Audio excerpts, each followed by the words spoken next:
Shubor nakaslem jong unongsan Hima.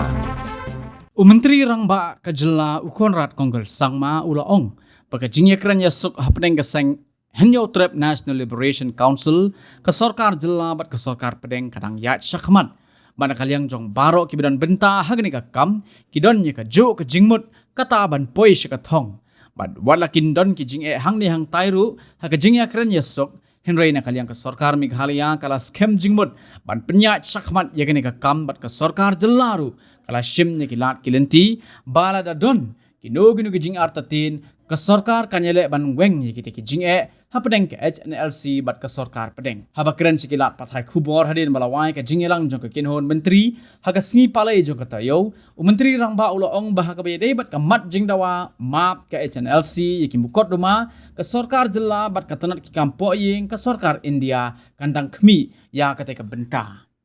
What's the mind of your government on this? We are examining. As I said, it's not just a state government. You have to realize that it's a discussion with MHA also involved in it.